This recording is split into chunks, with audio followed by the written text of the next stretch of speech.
So I'm going to briefly go over gameplay currently as it stands. Now keep in mind, a lot can and will change because we're still in kind of alpha beta testing. We've got a long way to go. But just to kind of give you an idea as to what things are looking like and give you a feel as to what the intent is. All right, so with this game, looking to create something that plays under 2 hours. Currently in play testing with people that have never really played war games before, they're getting games in about 3 hours. And in my play testing, as I played against myself, going back and forth between the two armies to feel things out, it's about 3 hours also. So I'm seeing it as promising as somebody learns the game. It's probably going to hit that 2 hour mark roughly, possibly even quicker. But of course, you know, we're open to make changes depending on how things go. Now, this is the intended game here is to be a war game with models versus a skirmish game. So estimating a lot of armies on the battlefield when you're playing are going to be 30 to 100 models. So not a skirmish, you know, something that's going to be maybe under 20 models. It's a rough ballpark for that stuff. We're wanting a large battlefield, but small enough to fit on hopefully as many kitchen tables as possible. You know, wanting to make this thing as accessible and a low barrier to entry to people. So right now, playtesting is being on like a 3 foot by 4 foot battlefield size.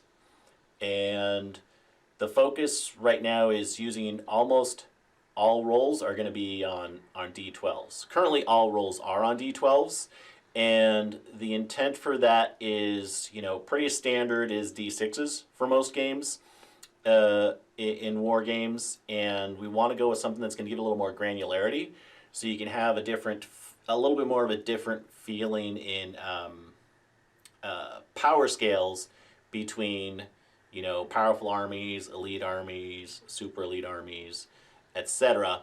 And also, this gives a little bit more granularity in making adjustments in the rolls themselves to work on potential balance issues.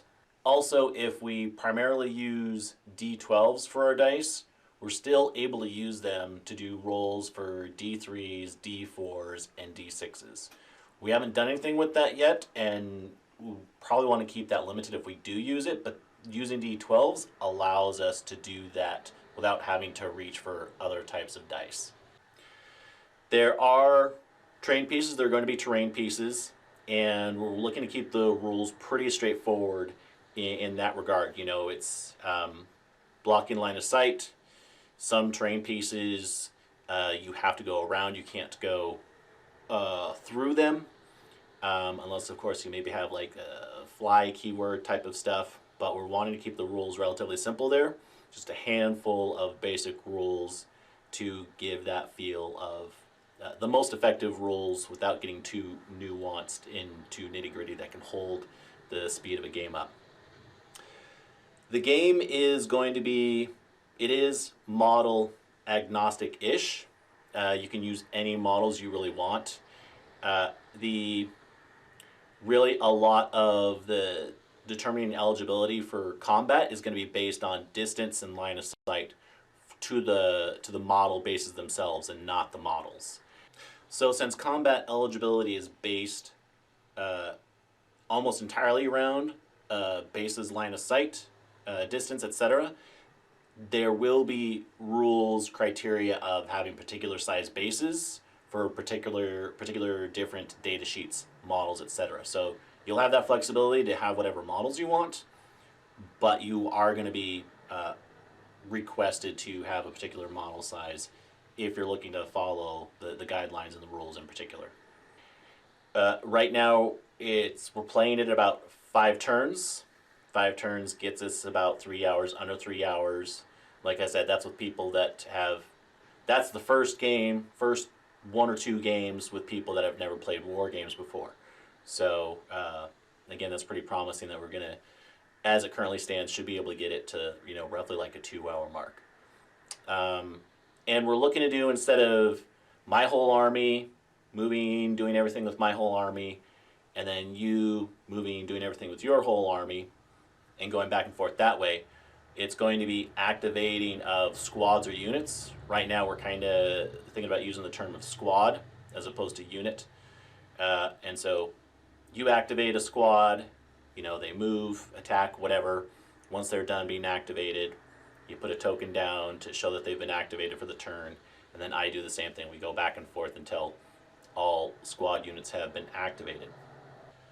So in regard to scoring, you know, the core thing is whoever has the most points at the end of turn 5 wins the game.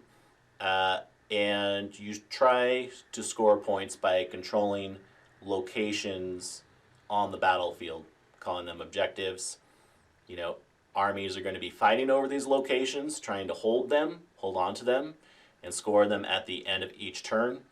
And we're, you know, using a mechanic, objective control, where each model will have a point value assigned to them for objective control. So some models may have a value of 1, some 2, 3, etc. So the more points that you have, and if you're touching the objective at the end, if there's an objective that's contested between you and your opponent, whoever has the models with the most objective control points touching that objective is the one that controls it at the end of the game and scores the points.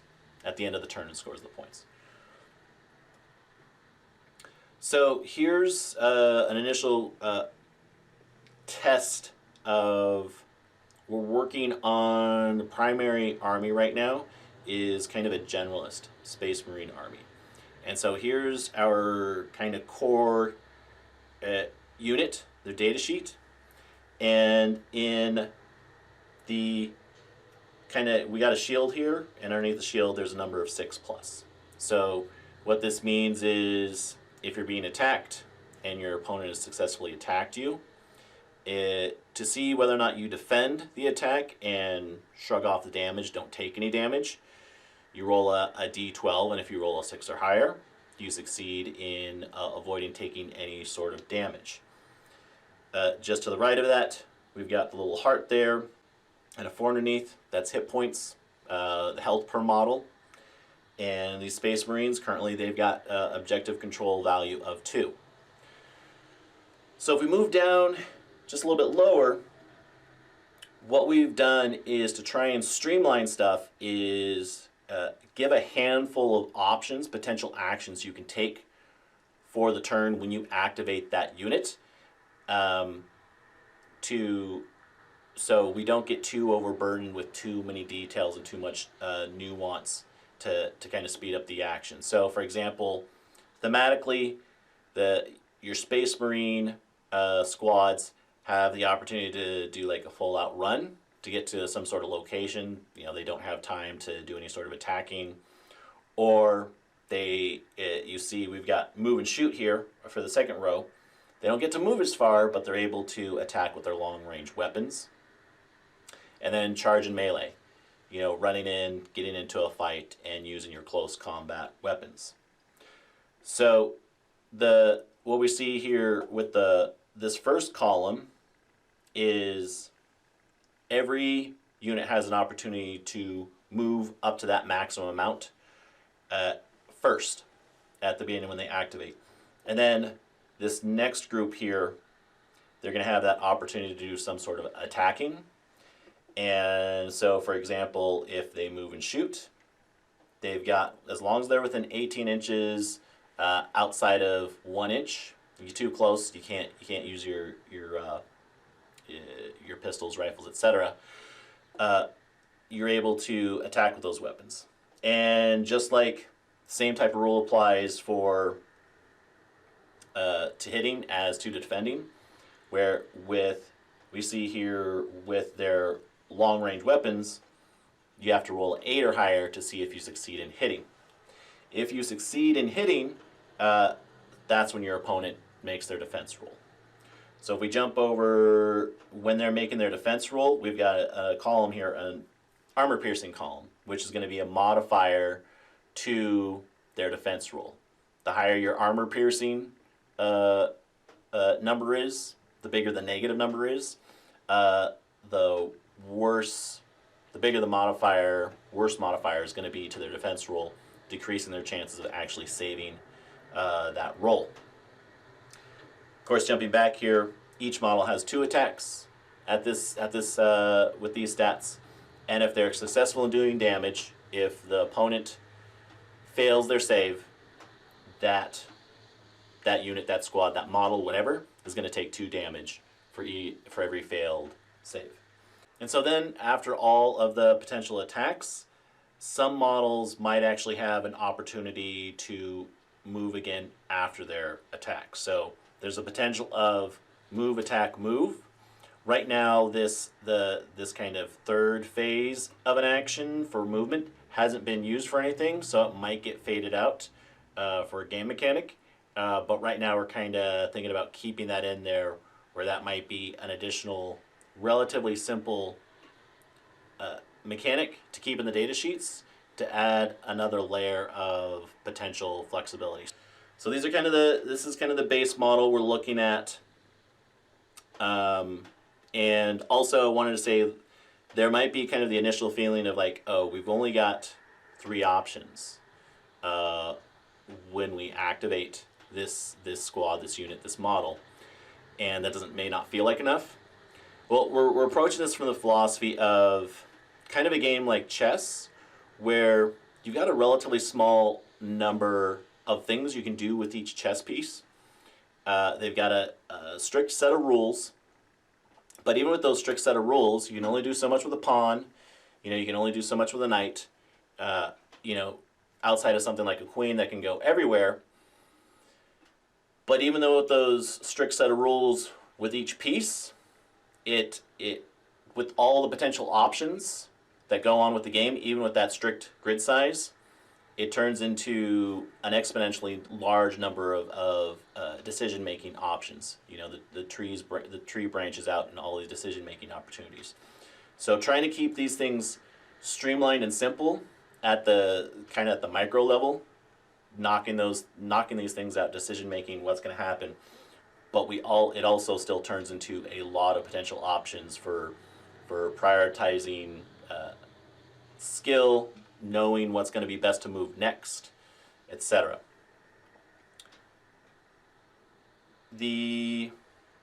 So to compare that, this is currently what we've got as the Shield Guard. And their role, they're tougher than the Marines. They're not going to be as fast. There's going to be fewer models, fewer guard per squad. So each model might have more attacks, as we can see here, per model. But it's only short range. They don't have any long range. And really kind of their goal is, and they also have objective control score of 1 as opposed to 2. So they're tougher.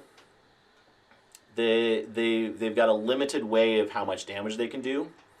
But, for example, we have a rule in here currently called defensive interference. When an opponent's squad is attacking a friendly Space Marine squad, if any line of sight can be drawn through a base in this unit to the Space Marine unit that's being attacked, the opponent's squad has a -2 to hit on the friendly Space Marine unit. So the goal here is the Shield Guard are supposed to be, they run interference. It makes this challenge of getting in the way of your opponent and penalizing your opponent to go after the Space Marines if the Shield Guard are placed in the right way. So then you have that challenge of, do I go after and attack the tougher models because they're in my way, but they don't score, it's tough for them to score points when they're on objective, or do I go after the softer ones that score more objective points, adding that layer of decision-making challenges within the game. Also, so like you see here, they've got a health value of 8 as opposed to 4 compared to the Space Marines. And then they also have, so we see they have a 6 for their defense a 6+/10+. 6+ means that's modifiable based on armor piercing, but the /10+ means that they've got a cap.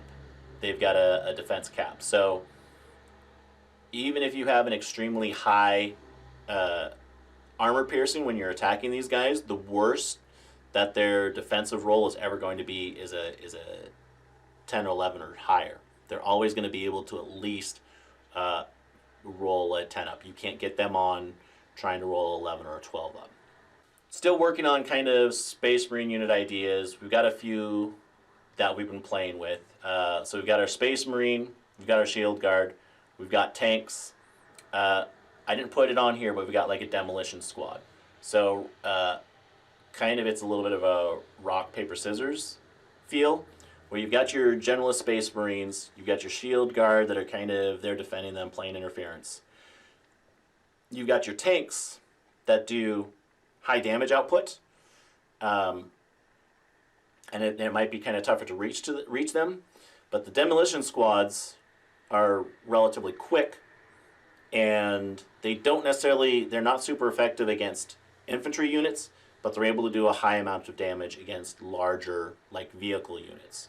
So there's a little bit of this kind of rock, paper, scissors feel of getting someone to think, okay, do I take more of this type of unit, less of this type of unit? I need to cover these bases, type of stuff.